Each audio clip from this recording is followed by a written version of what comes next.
बिस्मिल्लाहिर्रहमानिर्रहीम। आज हमारा टॉपिक है 2.3 वेक्टर प्रोडक्ट। इससे पहले स्केलर प्रोडक्ट मैं अच्छे तरीके से आपको समझा चुका हूं, आप उसकी वीडियो भी देख सकते हैं प्रीवियस। आज हमारा वेक्टर प्रोडक्ट है। वेक्टर के मुतालिक हम जानते हैं कि वेक्टर है क्या चीज। हर वो चीज जिसकी एक सिमत हो, मैग्नीट्यूड हो और उसकी कोई सिमत भी हो, तो वो हमारे पास वेक्टर क्वांटिटी होती है। जैसे ये एक एरो है, इसकी लेंथ है 3 सेंटीमीटर। अब इसमें 3 हमारे पास क्या है, मैग्नीट्यूड, और सेंटीमीटर हमारे पास क्या है, यूनिट।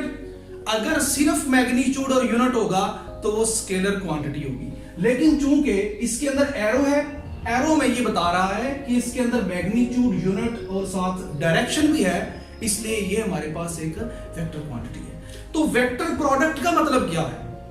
वेक्टर प्रोडक्ट का मतलब ये है कि जब हम दो वेक्टर को मल्टीप्लाई करेंगे उनका रिजल्ट भी वेक्टर आएगा। इससे पहले हमने दो वेक्टर को मल्टीप्लाई किया लेकिन रिजल्ट आ रहा था स्केलर। अब हमारे पास क्या होगा, हम वेक्टर को मल्टीप्लाई करेंगे, रिजल्ट भी हमारे पास क्या आएगा, वेक्टर। मोस्ट इंपॉर्टेंट बात जो अक्सर एग्जामिनर ये देखता है कि बच्चों ने सिर्फ यही पढ़ रखा है कि जी वेक्टर प्रोडक्ट, लेकिन वो पेपर में इसको कंसेप्चुअल क्वेश्चन बनाने के लिए वर्ड यूज करेगा आउटर प्रोडक्ट। आउटर प्रोडक्ट के साथ वो क्रॉस प्रोडक्ट भी यूज कर सकता है। इससे पहले मैंने आपको बताया था कि स्केलर प्रोडक्ट के भी 3 नाम यूज होते हैं, उसमें इनर प्रोडक्ट भी है और आपके पास डॉट प्रोडक्ट होता है। लेकिन ये क्या है, ये आउटर प्रोडक्ट है और क्रॉस प्रोडक्ट है। आइए चलते हैं इसकी डेफिनेशन की तरफ। When product of 2 vectors result is a vector quantity. जब हम दो वेक्टर को मल्टीप्लाई करेंगे रिजल्ट हमारे पास क्या आएगा, vector quantity. Let's see, consider we have a vector A and vector B, result is another vector C. इसकी एग्जांपल जो डेली लाइफ में है, जो हम फिजिक्स में अक्सर इस्तेमाल करते हैं, वो आगे आपको मैं चल के देता हूं। अब क्रॉस प्रोडक्ट में क्या होता है, फर्स्ट का मैग्नीट्यूड, सेकंड का मैग्नीट्यूड एंड साइन थीटा। पहले क्या था स्केलर में, कॉस थीटा। साथ हमारे पास नॉर्मल डायरेक्शन आएगी। क्या आएगी, नॉर्मल डायरेक्शन। आपको 2 वेक्टर नजर आ रहे हैं, एक ये वेक्टर है, एक ये वेक्टर है। जब इनको मैं मल्टीप्लाई करूंगा तो इनकी एक नॉर्मल डायरेक्शन बनेगी, जैसे कि आपको ये नजर आ रहा है।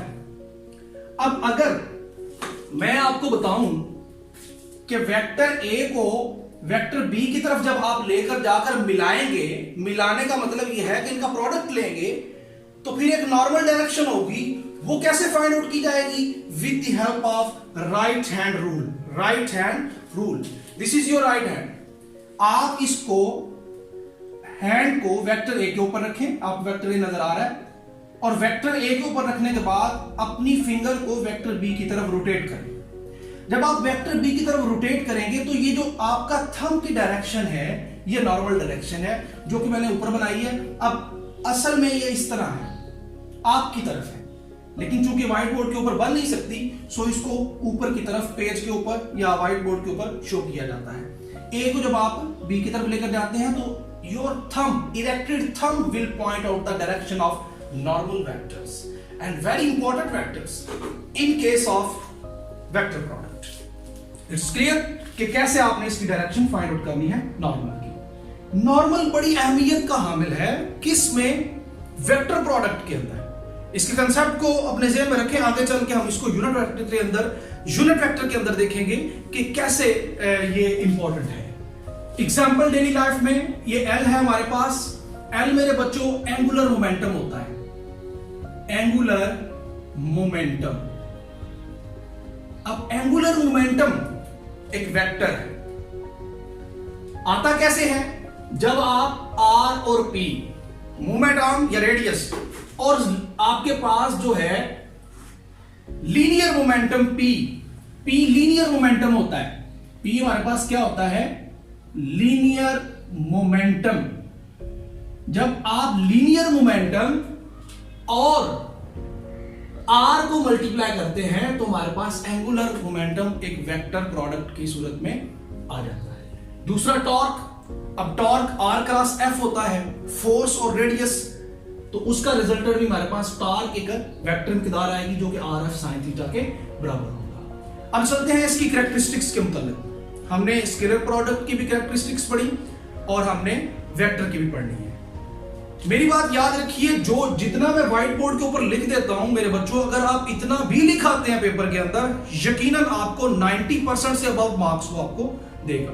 मेरे जितने भी लेक्चर आप YouTube पे देखेंगे, आप उसको सिर्फ कॉपी कर लें, उसको सिर्फ याद कर लें, 90% से अबव आपको मार्क्स देगा। बाकी फर्दर एक्सप्लेनेशन जो है, जो कि बुक्स के अंदर दी जाती हैं, उसको आप एक दफा अगर आप पढ़ लेते हैं तो वजह से, तो यकीनन 100% मार्क्स आपके आएंगे। अब आपके पास है vector product is not commutative. जबकि स्केलर प्रोडक्ट था, स्केलर प्रोडक्ट में क्या था, a डॉट बी बराबर है b डॉट a, लेकिन इसमें ऐसा नहीं हो सकता। क्यों नहीं हो सकता? सवाल है क्यों नहीं हो सकता? तो हो सकता क्यों नहीं, उसकी वजह यह है कि जब मैंने आपको बताया था नॉर्मल इसमें बड़ी अहमियत रखता है। Let us we have two vector a and b, हमारे पास दो वेक्टर हैं a और b, आपको नजर आ रहे हैं। फर्स्ट मैं a को मल्टीप्लाई करना चाहता हूं b से। आप देखिए जब a को b की तरफ लेकर जाऊंगा तो आपके पास यहां एंगल थीटा है, a टू b, ये डायरेक्शन ऑफ थंब आपकी तरफ है, सो a क्रॉस b आपके पास क्या आएगा, a b साइन थीटा। लेकिन दूसरी तरफ जब आप b को a की तरफ लेकर आएंगे, ये देखिए इस हाथ को जब आप b से a की तरफ लेकर आएंगे तो डायरेक्शन अंदर की तरफ है, यानी नीचे की तरफ है। पहले इधर डायरेक्शन जहां आपकी तरफ है, इधर डायरेक्शन इस तरह है, तो इसका मतलब इसका नॉर्मल नीचे है, इसका नॉर्मल ऊपर है, दोनों की डायरेक्शन ही डिफरेंट है। तो आपने वेक्टर का रूल पढ़ा हुआ है कि अगर ये मेरे पास एक वेक्टर है a और ये दूसरा वेक्टर a, ऐसा नहीं हो सकता, या ये माइनस होगा या नीचे वाला माइनस होगा, a की सीमत जरूर आपके पास नेगेटिव आएगी। तो a क्रॉस b बराबर है ab साइन थीटा और b cross a minus ba sine theta, because of different direction of normal. Okay, अब कंपेयर करें इनको, जब कंपेयर करेंगे तो आपके पास ये रिजल्ट आएगा a cross b is not equal to minus b cross a which is not commutative. अगर आ जाता तो ये कम्यूटेटिव था, और कम्यूटेटिव प्रॉपर्टी आपने मैथमेटिक्स के अंदर पढ़ी हुई है। नेक्स्ट, फॉर परपेंडिकुलर वेक्टर्स, आपको न्यूमेरिकल के अंदर ये चीजें मिलेंगी जो हम बताने जा रहा हूं, उसको गौर से सुनिएगा कैसे सॉल्व करना है इनको। a क्रॉस b बराबर है ab साइन थीटा नॉर्मल। आपका वेक्टर चूंकि 90 डिग्री क्रिएट कर रहा है a और b आपस में, तो theta is equal to 90 degree. जब आप 90 डिग्री पुट करते हैं, साइन 90 डिग्री पे मैक्सिमम वैल्यू देता है और वो होती है 1। साइन 90 डिग्री क्या आपके पास, sine 90 degree is equal to 1। जब आप 1 पुट करेंगे तो आपके पास maximum magnitude a cross b की आ जाएगी, और वो क्या होगी, a b n unit vector, a b n unit vector, और n आपके पास क्या नॉर्मल। अब आते हैं यूनिट वेक्टर की तरफ। चूंकि दोनों वेक्टर आपके परपेंडिकुलर है, a अलोंग x एक्सिस है, तो आपको पहले बता चुका हूं अलोंग x एक्सिस मेरे बच्चों i यूनिट वेक्टर होता है। ये आपके पास i यूनिट वेक्टर लिखा हुआ है। क्रॉस प्रोडक्ट लेना है किसके साथ, b अलोंग y एक्सिस है, सो j unit vector. i cross j, i का मैग्नीट्यूड, j का magnitude, sine theta 90 degree angle put करें, साथ नॉर्मल की जगह क्या आएगा, k। अब k क्यों आ रहा है, आप जानते हैं कि ये तीनों आपस में परपेंडिकुलर हैं, जैसे कि एक दीवार का कोना होता है, तो एक एक्स एक्सिस हो गया, दूसरा y, तो तीसरा ऑब्वियसली k होगा। तो जो नॉर्मल होगा आपका, वो k का रूल आप में पेश करेगा, इधर नॉर्मल डायरेक्शन जो है इसमें k का रूल पेश करेगा। इसी तरह जब आप 90 डिग्री पुट करेंगे तो मैक्सिमम रिजल्ट आएगा 1। यूनिट वेक्टर की जो मैग्नीट्यूड है वो ऑलवेज 1 होती है, तो 1 डॉट साइन 90 डिग्री आल्सो 1 1 1 1 1, और k आपके पास ना आ जाएगा। इसका मतलब मेरे बच्चों i क्रॉस j k के बराबर निकला, तो फिर j cross k i, k cross i j के बराबर। लेकिन अगर इसको रिवर्स करें, क्योंकि डायरेक्शन मुख्तलिफ हो सकती है, इसकी मुख्तलिफ है, इसकी मुख्तलिफ है, जब इसको रिवर्स करेंगे i क्रॉस j की बजाय j क्रॉस i आप लिखेंगे तो माइनस k आंसर आएगा। k क्रॉस j लिखेंगे तो माइनस i क्रॉस k लिखेंगे तो माइनस j। इसको आसानी से याद करने के लिए आप क्या करें, एक सर्कल बनाएं, उस सर्कल को एंटी क्लॉकवाइज 3 एरो बनाओ। एक के ऊपर लिखें i, दूसरे के ऊपर j और फिर k। अब अगर आप i और j एरो को फॉलो करेंगे, आई क्रॉस जे करेंगे रिजल्ट पॉजिटिव के आई, जे क्रॉस के करेंगे रिजल्ट पॉजिटिव आई, के क्रॉस आई करेंगे रिजल्ट पॉजिटिव जे। लेकिन जब आप इनके एंटी चलेंगे यानी आई क्रॉस के करने की कोशिश करेंगे तो रिजल्ट नेगेटिव जे आएगा। तो ये आसान तरीका है इसका। इसके बाद आ जाता है हमारे पास for parallel and antiparallel. Parallel mean ये आपको नजर आ रहा है, ए और बी आपस में पैरेलल है, इट्स मीन एंगल जीरो है। एंगल इन दोनों के दरमियान क्या है? पैरेलल में एंगल जीरो होता है। तो रिजल्ट क्या आएगा? नल वेक्टर, क्योंकि साइन जो आपके पास है वो जीरो पे जीरो होता है, मिनिमम होता है, इसलिए A cross B null vector. Similarly 180 degree पे भी साइन जीरो होगा तो भी आपके पास क्या आएगा? Null vector. सेल्फ प्रोडक्ट की बात करें तो A cross A square, A magnitude जो आपके पास है दोनों की, यहां भी सेल्फ प्रोडक्ट अगर आप ले तो दोनों वेक्टर आपके पास क्या होंगे? पैरेलल एंगल, फिर आपके पास क्या बनेगा? जीरो, लिहाजा A cross A is equal to A square sine zero, result will be a null vector. Result यहां पर भी आपके पास क्या आएगा? नल वेक्टर आएगा। आखिर में vector product in term of rectangular component, numerical समझना है ना, तो वेक्टर प्रोडक्ट के अंदर यह बात आपको पता होनी चाहिए।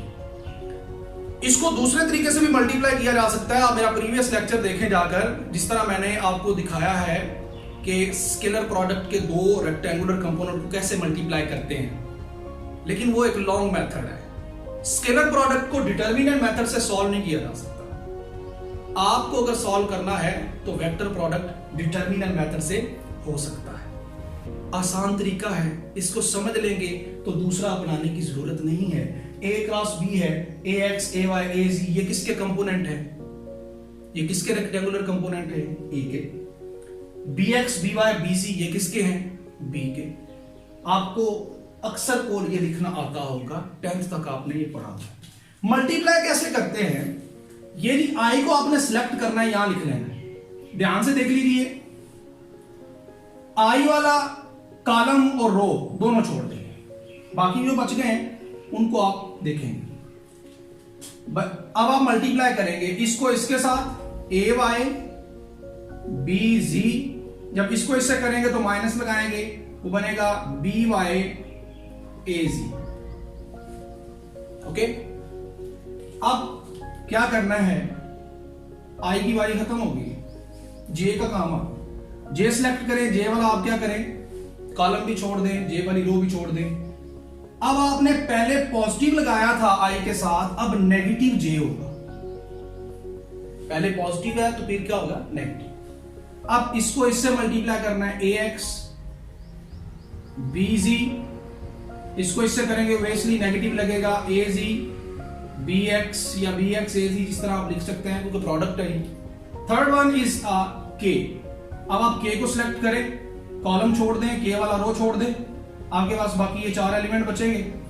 अब फिर पॉजिटिव के आए, प्लस माइनस प्लस, नेक्स्ट ही होता तो वो भी माइनस होना था। A X B Y, A X B Y, B X A Y, minus B X A Y. आप इसको तरतीब से लिख रहे हैं तो आपके पास क्या आ जाएगा? ए क्रॉस बी का ये आपके पास कंपोनेंट्स जो कि प्रोडक्ट है in term of rectangular components.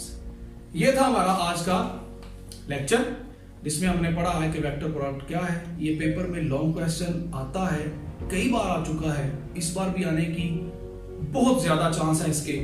उम्मीद है आपको समझ आई होगी। अगर किसी बात के मुताल्लिक आप जानना चाहते हैं तो आप बिला झिझक नीचे कमेंट कर सकते हैं। इजाजत दीजिए, नेक्स्ट लेक्चर के साथ आपके पास हाजिर होंगे। अस्सलाम वालेकुम व रहमतुल्लाहि